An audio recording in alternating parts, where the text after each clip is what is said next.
coming along here today for our press conference, which is, well, it's publicising the whole event, of course, which is Saturday 26th of November right here. A few tickets are still available. I gather it's selling extremely well, and so it should do, because it's an outstanding build. We've got Billy Joe in action, Terry Flanagan in action, and also for the one which many people, I think myself included, would say is going to be the fight of the night, which is the fight between these two guys, AHMET and Liam. Liam, who's just been voted the British Boxing Writers' Young Boxer of the Year, and is one of the most talked about talents in the sport. And the man on my right here, AHMET, who's coming into this on the back of an outstanding victory. And a lot of people would say if Liam is going to have problems in a fight, then it just may be that AHMET's got the sort of style to do it. Anyway, the people we've got up here, two of Gary's young fighters either end, Alex Hughes, who's an outstanding young middleweight, and Jay Harris, who's a super flyweight. And then we've got Gary Lockett here, trainer of Liam Williams alongside me, who's the British super welterweight champion. Martin Bowers, who trains AHMET Patterson. So I think probably the best way to start this might be to speak to the two trainers. Let's start with Gary, who trains the champion, Liam. Gary, what's special about this fight, and what's special about Liam? I mean, I know you talking to you over a year or two, you've been incredibly excited by his talent and the way in which he's come back after injury. He's been outstanding, hasn't he? Yeah, he has, but we haven't had it easy with Liam. People say about AHMET, obviously he trained at the Peacock Gym, and I think Martin's always managed him, but they had it hard with AHMET, because they had to go through the small hall bills and selling tickets and all that malarkey, and he's not on his own, because we had to do that with Liam for quite a while. Whilst BoxNation was building, there was a few bills got cancelled. Liam was, ended up, I think it was 2 days before the weigh-in once, and had to put him on small hall bills, then in next to no money, but then he had his chance then. I think it was on the undercard of Enzo Macronelli, Jürgen Bremer over in Germany, and he boxed a real awkward kid, a kid that had given AHMET a lot of problems, and he stopped him in the last round, broke his hand in the second round incidentally. I told him to man up, and in the second round told him to man up, get on with it. He forgot about the hand, and eventually stopped the guy in the eighth, but it was a performance, it was the way he handled the pressure, the way he handled the broken hand, didn't let it get to him. And I can remember Jason McClory, how impressed he was, and he said, try and get him in a big fight, and then they offered him Rodney Heffron, and you're always whining about Neil Williams not being in the ring. How about Ronnie Heffron? I said, yeah, in a heartbeat. So we all know what he did to Ronnie. Started finding his power a little bit then, and I think his power is what everybody talks about, but I don't see Liam Williams as a power man. I see him as a good boxer. That's the fighter that I first had. Liam Williams being a good boxer, won everything in the amateurs, every single British title he was ever in, every age. I think he only lost 3 or 4 in the amateurs to foreign opposition. Once to a Welsh kid, which was debatable. So it's not very often that I've seen the man have the better of him. He can do everything. He can box, he can punch, he can take a punch, and you just get a feeling no matter what way someone has a better than Liam, it'll only take him a certain amount of time to work them out and get it better. I think he's a very special talent. Did you want me to say a little bit about the others? Yeah, you can do. Yeah, talk about give us a word as well about Alex and Jay as well, about because they're both on the bill. Alex Hughes, who's undefeated in what is it? Eight. Both, yeah. Both He's up against Harry Matthews, and Jay Harris, who's also had 8. He's got a 6-rounder against Phil Smith, super flyweight. Yeah. Yeah, super Give fly. us So a obviously I managed Jay Harris on the end. He's 8-0 with 5 stoppages. He's gone really under the radar. Never really been on the TV. He's been overlooked to be on the TV. I think a couple of them regretted the last time when he poleaxed the kid in the 3rd round. Should have been shown on TV. Was a real highlight, real knockout, real good kid. Jay, his dad's doing a really good job. Peter Harris, the ex-British, were you Pete? Yeah, Pete Harris, ex-British featherweight champion. There's his dad doing a really good job with him. and we're hoping for another victory now on the 26th, and then possibly Jay will be fighting for a title then. Alex on my left, he's 8-0 as well now. I've had Alex since he's about 16, when he was an amateur. Alex and Liam sparred 12 rounds on Friday. Alex, really good counter puncher. Real good talent. He's sparred George Groves 20-30 times. They have him going back and forth London all the time because he's such good work for George, and I think that speaks volumes for the kid's talent. Hasn't really showed it in the last couple of fights. I think he needs a big stage to perform, and he's got that this time. Obviously, I think he should be one of the live slots on BoxNation. So look out for the kid. He's really good going into his 9th fight. And I've spoken enough now, so I'll hand it over to my colleague. That's brilliant. Let's bring Martin in then. We've heard a bit about the road that Liam's had to get to this fight. Tell us a bit about your relationship with AHMET. Probably AHMET's road is much similar. Obviously all small also. It's been under the radar quite a lot. Probably for the last 5 years been struggling to break through. And I see this is a breakthrough fight. Fine. A great win in his last fight back in January, wasn't it, against Ryan Astor? I mean, people were saying beforehand that was an interesting fight, and you took him apart. Yeah, I think he boxed very well that night, showed his talents, and hopefully we can do the same in 26. What's the key factors as a trainer you're looking at this fight? What do you see it as? I mean, from an outsider's point of view, it kind of looks like a power versus a speed and skill. Is it more to it than that? Well, obviously, I think Liam brings more to the table than power. As Gary said, I've watched him box. Very good fighter, going forward and going back. So I think it's going to be very interesting. Well, let's hear from the two guys. I'll have a word with Liam in a minute. But if you could win this fight, what would it mean to you? This long journey you've had to get to a British title fight. Well, to get to this point, like I said, it's a journey. It's ain't the end. You know what I mean? This is where it begins. So this is like a platform to set things up for future fights and future, opportunities. You obviously rate this fella, but you think you've got the answers to him, yeah? Listen, he's British champion. You can't take that away from him. He's British champion right now. He's got the disposition. I respect him as a fighter. I respect everyone I get in the ring with. You know what I mean? There's no disrespect there, but at the end of the day, I've got to handle business on the 26th, and I believe in my abilities, and I believe that I can do what I can do and do what I do on the night and come away with a win. Don't expect you to give away too many secrets, but just give us a little bit of an idea of your game plan. What do you think he doesn't do well, which you can exploit? There ain't really, all these game plan things. I don't really believe in the game plan thing. Like I said, I believe anyway, a true champion can adapt to anything, can adapt to what's in front of them. So that's what I do. I just adapt to what's in front of me, and then we go from there. And if you were to become champion, or when you become champion, as you believe, what would that mean to you? Yeah, well, it's a good win, another win, so I'm going to be happy, innit? Liam, you don't think he's going to be happy, do you? No, tell us about the fight and what your thoughts are. First of all, I rate AHMET Patterson really highly. I think he's a quality fighter. But just like him, I'm very confident I'm going to come away with a win. Just like I do every other time. Have you surprised yourself in any way at the way in which you've progressed and what you've achieved over the last year, 18 months? Because you seem to be you do seem to be getting better and better.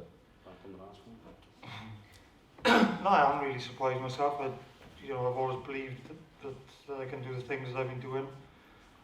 It's just getting the right opportunities and getting the right breakthroughs. So it's only what I expected, really. Are the fans going to be here in droves as per usual? I know you sold loads, didn't you, for your last fight? Are there going to be a lot of them here again? Yeah, it's going to be quite a few excited people, and it's really going to be in full voice.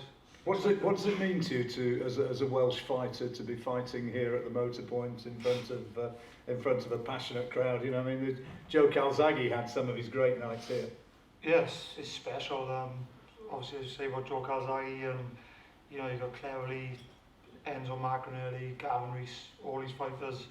They've all had big fights in the same arena, and it's what a place is to fight. It's great. And the actual fight against AHMET, you've got to believe you've got the skill set to come out ahead of him. Yeah, 100%. I'm always confident going into the ring. You know, I don't think it's going to be an easy fight. It's not going to be. So no question of you underestimating him. No chance at all. I've prepared really well for this fight, and you know, no stones unturned. Okay, well that's from the guys up here. Any questions you'd like to throw up to anyone? Liam, what qualities is it that AHMET's got that you've been mentioning there?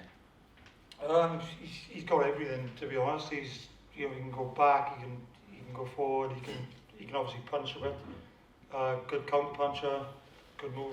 You know, he can do it all. So I'm expecting a tough fight, and he's definitely going to bring his best. AHMET, you've boxed a lot of rounds with Gary Corcoran at obviously the TKO. What at the Peacock? Sorry. What do you learn from that? What do you take away from that you can bring into this fight? Not a lot. What I take away from sparring with Gary? Yeah, because obviously he fought Gary Corcoran in his last fight. You've done a lot of rounds with Gary. You know, I was so telling you the truth, I only saw about 3 rounds of that because I don't really watch like boxing like that. Do you know what I mean? I only watch like fights that I'm really interested in. I wasn't really interested in, you know, the fight between them because I already know, you know, no disrespect to Gary, but you know what I mean. Like we sparred a lot, and you know, the air knows what happens in sparring. You know, so when it took 11 rounds to do what you needed to do, but it is what it is. You know what I mean? I didn't learn nothing taking sparring with Gary. Put it that way. Alright, cool. Liam, last time it was a great show, great occasion, but it wasn't really a great performance. Did you feel like you got carried away a bit by the crowd? Boxing in Wales for the first time was very lively in there. Yeah, definitely. Did get carried away a little bit, but I took a lot away from it as well, and learned a lot. So I was disappointed with the performance, but ticked boxes as well. I went 11 rounds, proved I still had it in the tank to stop him. You know, there's a lot of positives to take from it as well. So you know, it is what it is. Why will it not happen next time? Why will you not get carried away again next time? I've been through it now, I've experienced it. You know, I know where I went wrong. I'm just touching up on my mistakes. And you've not been exchanging too many pleasantries on Twitter either, have you? You're not into that. Nah, I don't do that stuff, man. I'm not what they call it, a troll. I ain't that in, so it is what it is. Yeah, he's a little bit more respectful than Gary, but let's not talk about Gary, he's a dick. Liam, if you win this fight, there's a lot of talk that you could fight for the vacant WBO title if Canelo vacates.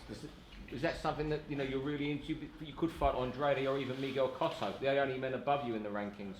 Yeah, of course. It's people talking about fights like that. It's amazing. So, but I'm not looking past this fight. I need to win this fight and win. Get a good win first. So it's one at a time for me, but that's definitely my goal. Yeah, so Sal Alvarez talking about vacating, they're talking about pursuing Gennady Golovkin. Presumably that was what you would hope for, which would leave the WBO super welterweight title open. So this could well be that the winner of this winds up fighting for the vacant title, or at very least would be in the mandatory challenger's position. I mean, that must give it a huge incentive. Yeah, it gives you, British title first, and then we go from there. You know what I mean? Gives a little bit more spice to it.